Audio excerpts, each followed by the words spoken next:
Hey guys, and welcome back to my channel, Iambic Scribe, where I talk about all things writing. So today I'm going to be talking to you about my favorite literary devices, which are metaphor and simile. And I'm going to be hopefully teaching you guys how to use these to make your writing come to life, to extremely enhance your writing, and to take it to a whole other level um, just based on my own experiences and techniques. So, I'm first going to be explaining to you guys what a literary device is, what a metaphor is, what a simile is, but you will see that this is just something that is either so common or so natural, and we probably use it every day or hear it every day. And so, I hope that that part will be really easy to understand.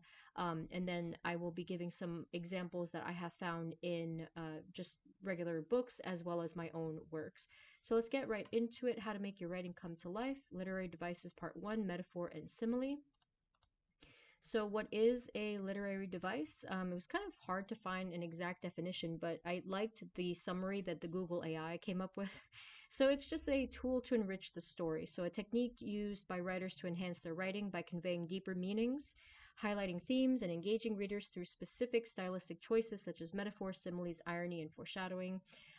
There is plenty of other literary devices that we can get into in future videos. That's why this is just part 1.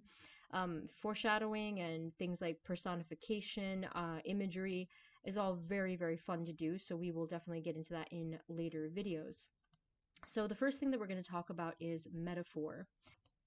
Again, I feel like this is something that is actually extremely common, and we tend to use this type of language in our daily lives, such as when we use figures of speech and cliche. Pretty much all of those would be considered metaphor for the most part. Okay, so let's get into what metaphor is. I have two different site definitions for you. So one of them is from writers.com, and the next one is from masterclass.com. So writers.com explains that metaphor, this is direct comparisons, and it is one of the most common literary devices. So it's a statement where we're taking two objects, often unrelated, and comparing them to each other. Now, their example is a tree and comparing it to God. So this tree is the god of the forest, okay? So as you'll see right away, this is not using like or as. That's pretty much the easiest way to remember the difference between metaphor and simile, and we'll get to that in a few. But the metaphor is taking, again, the two things, comparing them to each other so that you can maybe create some kind of either image or feeling or um, otherwise, just basically that association so that you can understand what the writer is trying to get at. So this tree is the god of the forest. What do we think of when we think of God, right? So perhaps something all powerful. The way that the site was explaining this was that the tree is not obviously God, but the tree is, in our next example, it's also going to say like a god because perhaps it's immovable, maybe it's ancient, maybe it is all powerful or seeming to be because of the either the way that the tree looks or maybe even where it's positioned in the forest or something like that. So this is an example, just one example of metaphor. Now, the next site, masterclass.com, they just added a little bit here. They're saying that it's a figure of speech that directly compares one thing to another for a rhetorical effect. So we want to really pay attention to the fact that it's a figure of speech. A metaphor is not to be taken literally. It is never literal, which is what makes it really fun to use. So the first example that they had here from their site is the phrase, a blanket of snow. So this is a common phrase, and obviously the snow itself is not literally made of a blanket, but that is the image that comes to mind because we see it looks so soft and fluffy. So maybe we're saying that the street was covered in a blanket of snow. Now, the second one, heart of gold. Again, we see here that a person's heart is not literally made of gold, but when we think of gold, we might think of things as maybe pure or maybe just in the way the color looks, maybe there's like a warmth there or something like that. So this metaphor, heart of gold, is usually comparing or rather describing a person who is kind and compassionate, okay? Now, you guys may remember this poet, Robert Frost, this writer from maybe high school or English class or something like that. The Road Not Taken was one of his very famous poems, and Robert Frost often used metaphor in his poetry. And I remember really enjoying his poems for that reason. There were two that really kind of just stuck with me forever, and this was one of them. So, The Road Not Taken was talking about a man, the narrator, who was literally in the woods, and he was maybe trying to decide what road to take. And he was explaining how one road took him to a different place, and again, like literally the roads in the poem, this is how Robert Frost was comparing the roads in a wood to life's paths and to the roads of life itself in a literal sense. So, as you can see here, this is an extended metaphor about decisions and pathways that can define a person's life. I believe the last line of this particular poem was um and it has made all the difference, meaning like the road that he didn't take or the road that he did take, basically that decision. And I think that last line was, and it has made all the difference. So yeah, we see examples of metaphor pretty much all the time. I'm sure you guys can think of 100, that you've heard of, even just like past few months, or even just today. There's just so many that we come up with and that we just use regularly. Again, not literal, okay, figure of speech.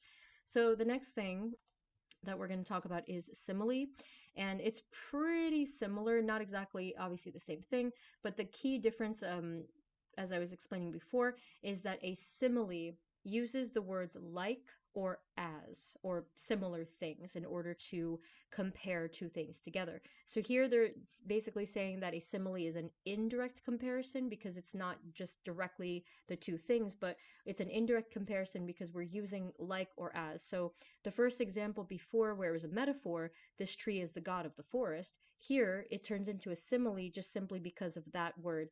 This tree is like the god of the forest. So we're still comparing the two things, the tree being compared to a god of the forest, or this tree acts as the god of the forest. Okay, so I think I oftentimes will default naturally to simile, even though, again, I'm not really thinking of it, I'm not really doing it on purpose, but I think that's what naturally happens. So let's get into some examples after the slide about just what I have found in regular works, and then some of my own examples too. So what are some things that metaphor and simile can achieve? So metaphor and simile, this is just my interpretation of it, they can help to evoke all kinds of things. So feelings or images or sensations that if we didn't use metaphor and simile, the writing itself and just regular description, regular narrative may not be able to create that feeling or that image. But all of a sudden, if we just use this literary device in a way that's natural to us and our work, then it just suddenly creates this powerful, memorable comparison that is hopefully allowing the reader to get transported into your world. I don't know how it works exactly, but to me, it always seems to create this sort of bridge between the world of fiction and the 3D world. I have always felt that way, and it just seems like it connects the things together. So again, as I said here, it's allowing us to understand something or receive something on a deeper level. And again, it just makes it so powerful. I remember that I have read metaphor and simile from years ago, even more than a decade or two ago, and I still remember those lines because of how powerful the device was that they were using, the language. So that is just one of the cool things that happens, and again, I can't exactly explain it, but there we have it. So for this reason, I feel that it is one of the most powerful literary devices that you can possibly use, and that is why actually I wanted to try to teach it today. I'm not an expert or anything, but it's one of my favorites, like I said. So here are some examples, like I said, from just some books that I have come across. This one is actually a nonfiction book, and I just thought that the author did a very good job of comparing the two things. This is physicist Alan Lightman, and this is from his book Searching for Stars on an Island in Maine. Now, the whole thing about this book was that this author was describing the natural wonders of the world, kind of a thing. So the ocean, the stars, the sky, the universe, and all of its mystery. And so here we can see that he's describing the ocean. And how can we really describe the ocean? Do we just say, oh, yeah, it's a body of water, or in a sort of more factual, scientific way? He does not do that. He does it in an artistic way, in a way that a true writer would do it, even though, he happens to be a physicist, right? Or maybe who happens to be a writer. So here I'm going to read the quote to you, and you can see the or rather the indirect comparison, but the way that it creates this feeling within us just by using these words. So he says, "To my mind, the ocean was already a mysterious place, with its changing colors, its infinite gray skin stretching out to the sky, and its waves flowing one after another, like the breathing of some large sleeping animal." I loved this quote, just because, like I said, I found it to be a very beautiful and kind of haunting way to describe the ocean, from his perspective. He's comparing it again to not only a large sleeping animal, but the breathing of some large sleeping animal. Now, to me, that kind of sounded a little bit like a whale or something like that. Now, he could have been meaning any animal, but I just felt it described a whale. And again, that mysterious animal that he's talking about, um, it kind of creates this tone, right? This sort of calming and rhythmic tone to it. Not to mention that the ocean technically is inanimate, it's not living technically, right? Even though it may be. But he's comparing it to something alive, and that therefore creates this feeling that the ocean in itself is alive. I'm not talking about the organisms inside of the ocean. I'm talking about the ocean as the body of water itself, is kind of coming to life because of this comparison. So I just thought that was really nice. And really nicely done. So now the second slide here, these two examples here, this is from the Kite Runner, Colette Hosseini. And this author, I felt, had a very innate ability, a talent for metaphor and simile. And there's so many good examples in his book, but I just, for sake of time, I just chose two. And what you'll find, and I'll explain later on as well with my own examples, that different metaphor and simile examples can evoke different things. So I did allude to this before, that a metaphor and a simile can create such powerful associations and thoughts where it can explain different things like physical sensations, or it can describe and evoke different feelings or images and visuals. And I will explain that later, as I said. So in this first example, he is describing his father, and he takes a good amount of time to describe his father, because the narrator's father is obviously a very important character in the book, and immediately we know that his father is someone that he respects, he looks up to, that he is basically yearning for his attention, his acceptance, his love, all of that stuff. But he's a very hard kind of a person, right? His father is just like very masculine and very powerful and very intimidating, right? So here we're just giving a slight example of how powerful he actually is. So it says, "At parties, when all 6'5" of him thundered into the room, attention shifted to him like sunflowers turning to the sun." I feel like that is one of the biggest compliments that anybody can get, being compared to the sun, okay? But in this particular way, it is actually not necessarily the warmth and softness of the sun. It's more like the commanding nature, right? So the attention of the people at the party is being compared to the sunflowers turning towards the sun. Okay, so it's kind of giving this image of, again, the sunflowers turning to the sun. What does this mean? A sunflower turns toward the sun just automatically, probably because it's, looking for that nourishment, um, that life sustenance kind of a thing. And again, he's comparing that to the people at the party who just could not help but turn towards his father, like, wow, this is this powerful godly figure. So you see what I mean? So this author, I think, did a really good job at explaining his father. And the word thunder is something that I will allude to in one of the later slides when I'm talking about word usage and supporting words. Now, the second example here, this is referring to the kite tournament. So the title of the book is The Kite Runner, and in the author's country, they do these competitions where they're doing kite flying, right? And I don't know too much about it, but that was like a big part of the book where the main character was he was in this competition of kite flying, kite uh, battling, if you will. And so the way that he's explaining what's going on here, this was the day of the tournament, right? And this tournament, this competition meant so much to him because whoever won it was just so highly respected and accepted and praised. And this character wanted that praise of his father, you know, of that big, intimidating man. And so here, this is just a slight, this is just a tiny line where we can see some of the tone of the book coming through. So he's explaining the kites that were in the sky, and he's in this competition. So that's the context of this. He said, at least 2 dozen kites already hung in the sky, like paper sharks roaming for prey.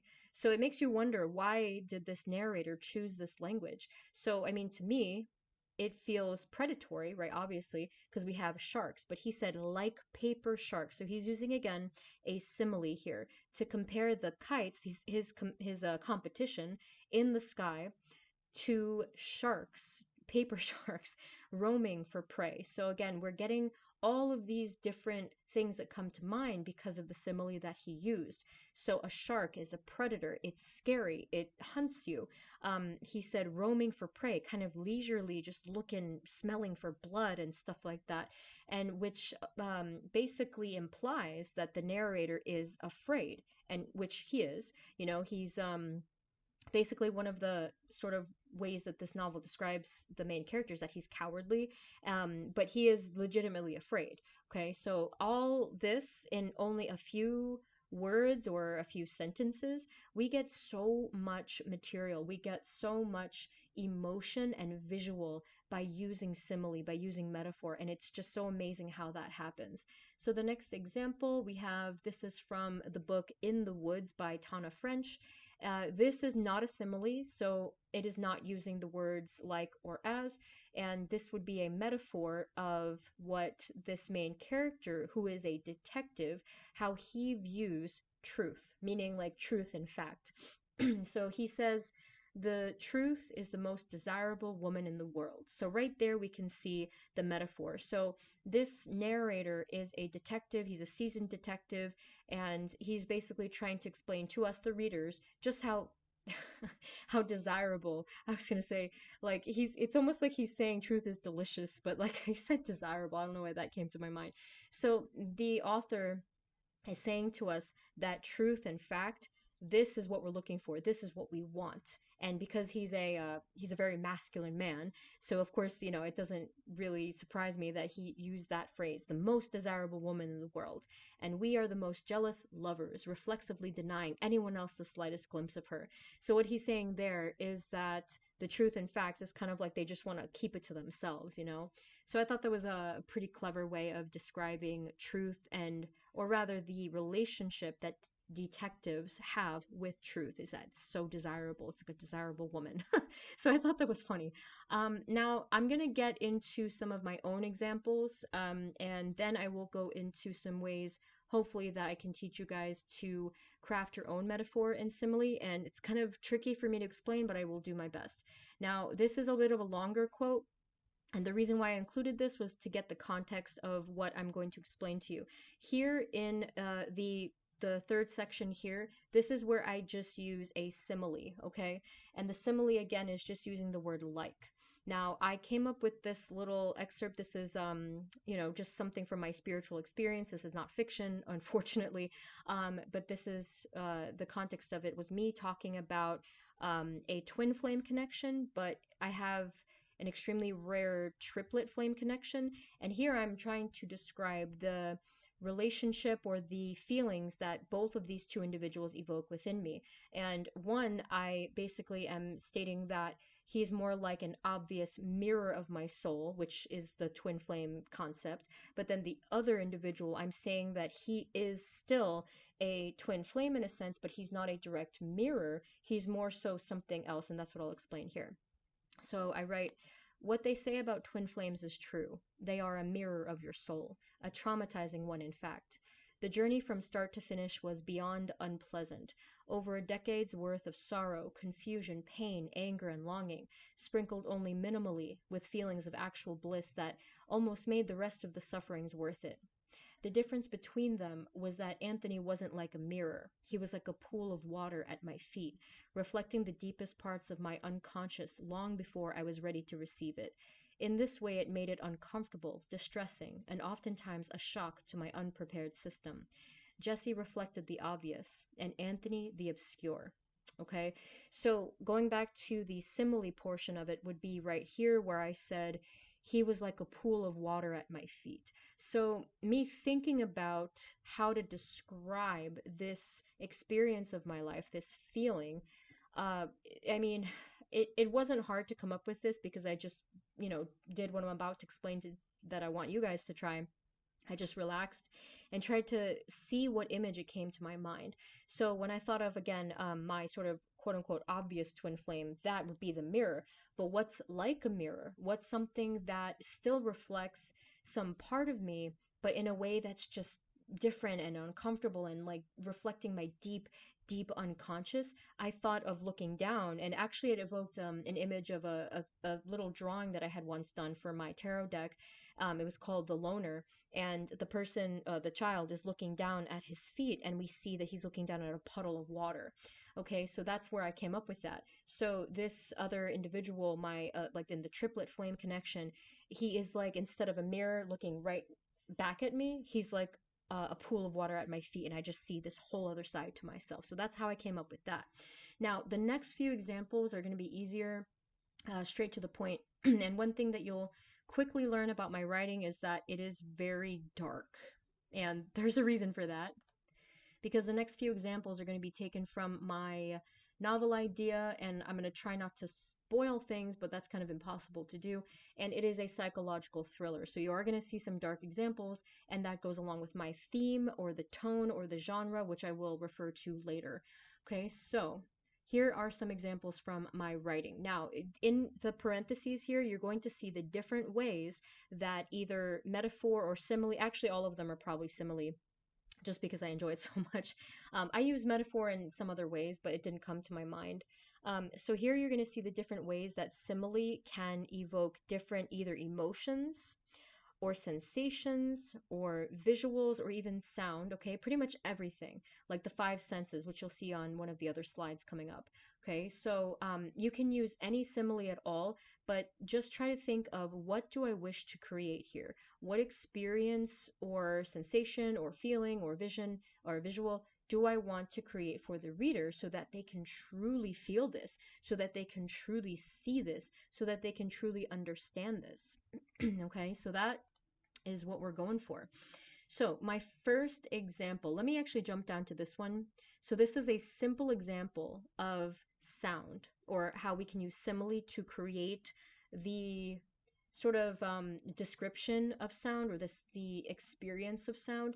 So I said, the glass poured down like rain. Okay, really straightforward example there. I could have easily just said something like, the glass broke, but that would not have evoked any kind of emotion. Now I'm comparing the glass pouring to the pouring of rain, okay? So you will also see that I often compare things to elements of nature. That is something I added in the tip section of this presentation. And I just think that comparing things to elements of nature effortlessly adds sort of a profound effect to your writing, and it's something that everyone can relate to, because everyone has been exposed to nature their whole lives, whether it's rain or the sun or night and day, that sort of thing, whatever you like. So the glass poured down like rain, that is how I chose to describe the sound and that auditory sensation or experience.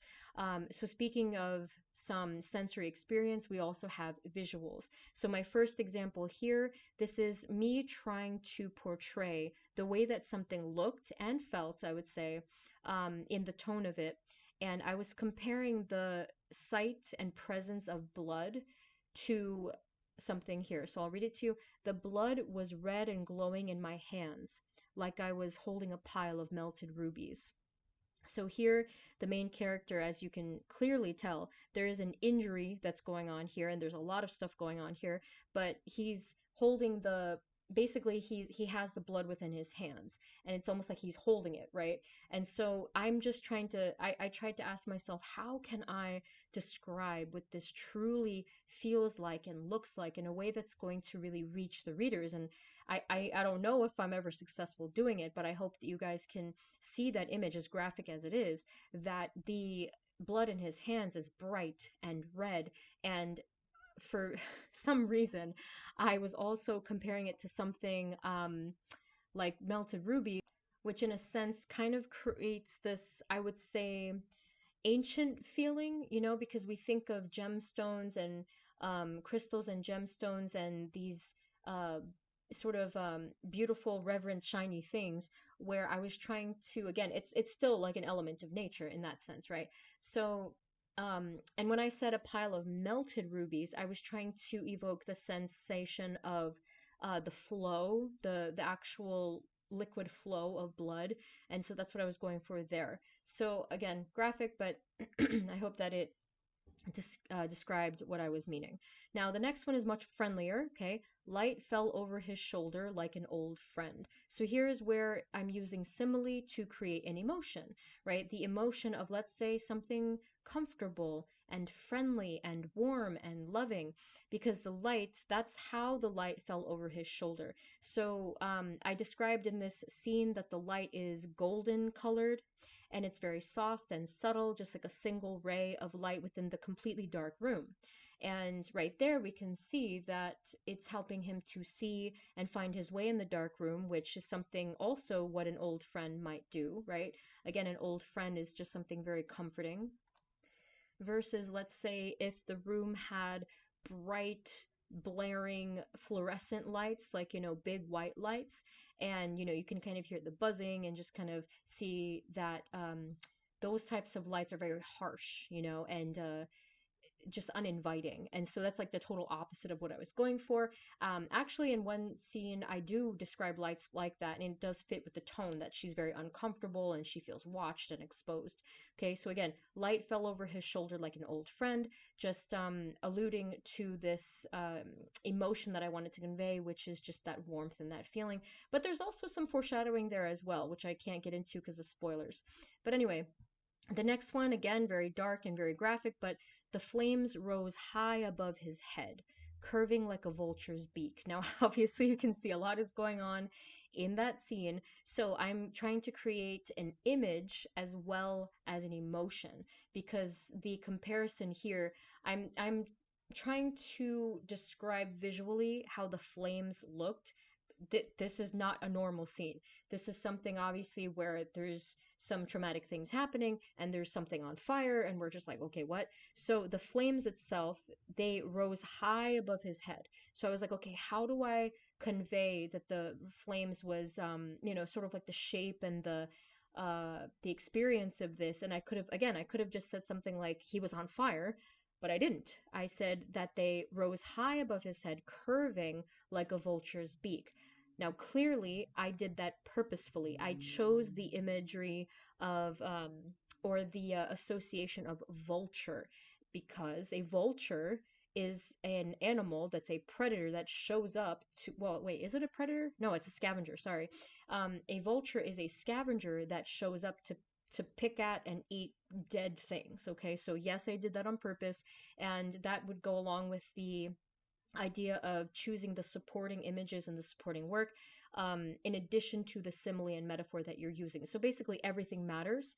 Now, you don't have to drive yourself crazy thinking about all that stuff, but again, it will happen naturally for you over time, I feel. Okay, so we already went over this example, and the last one is just more so of a visual example. Remember, I said there was like auditory, this is visual. So I'm just simply talking about the way that the glass cracked. It's different glass this time. So I said it cracked, sending a shudder of streaks across its surface like a spider's web.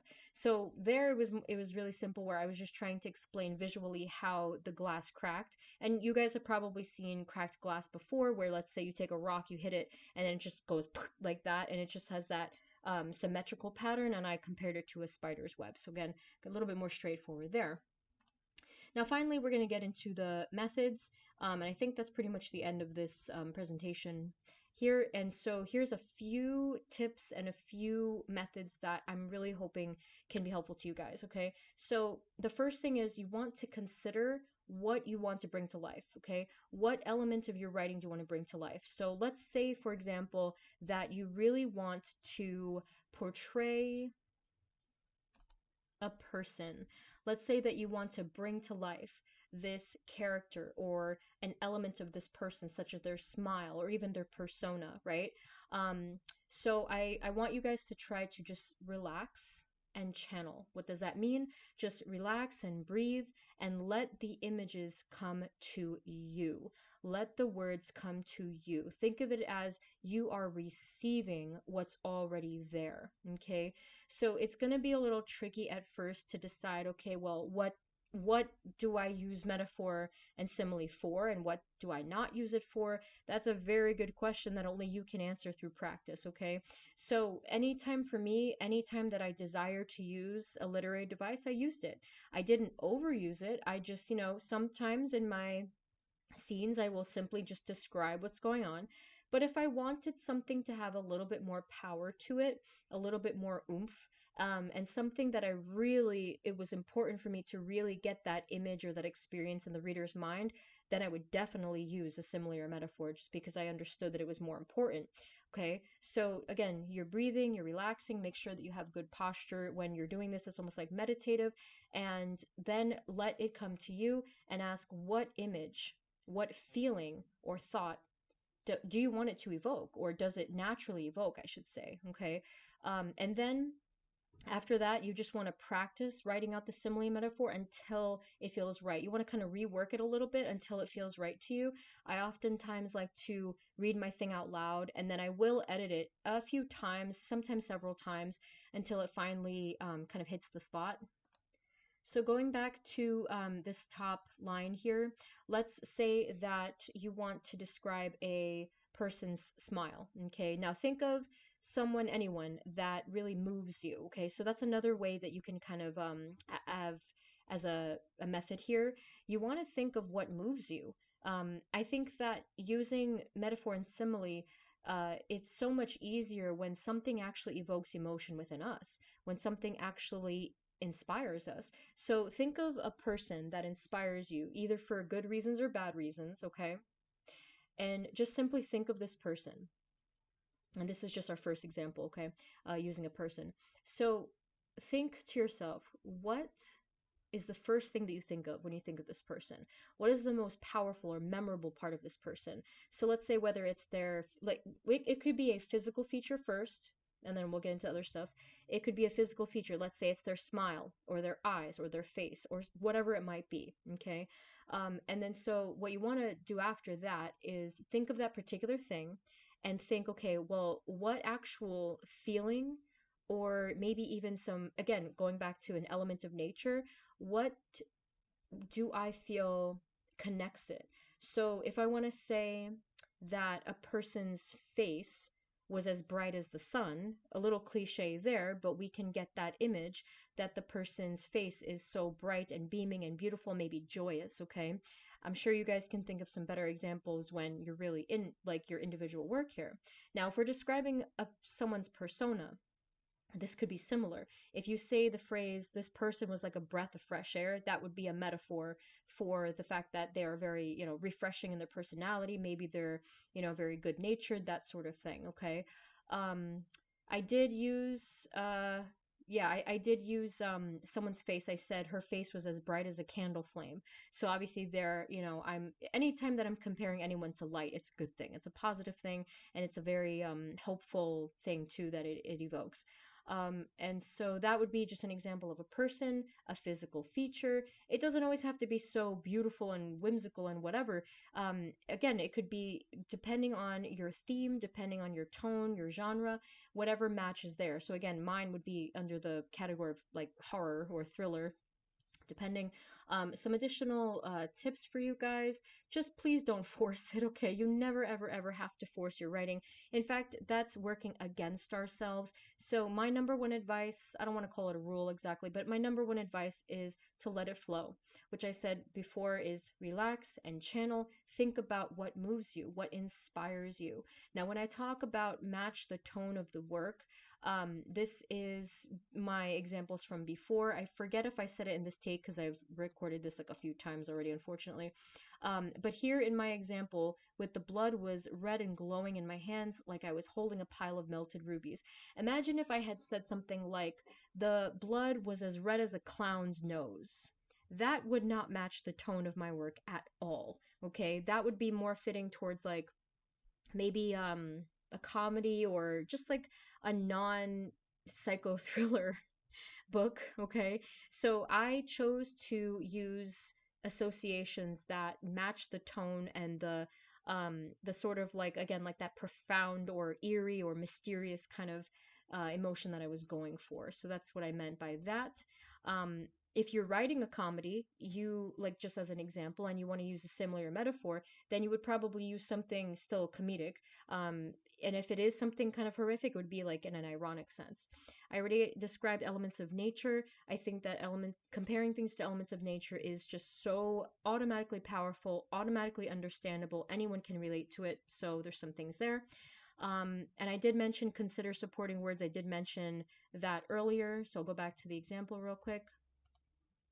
So here, the author used the word thundered into the room. He could have said that he walked into the room, that he eased into the room. No, no, no. He thundered into the room. Again, every word matters when you're trying to really get into the truth of your writing and the truth of the characters. Okay, so he said that his father thundered into the room, again evoking more imagery from nature actually, and just adding to the effect of how powerful and intimidating this man is. And I feel like with my examples, I definitely have that as well. I think I'm just going to pick one. Here I said sending a shudder of streaks. Now I wrote this a while ago, and I feel like that doesn't even make much sense anymore. But I said a shudder of streaks because I was trying to go for something that was like, again, kind of eerie sounding, and just kind of going off with the psycho thriller theme. Let me see what else.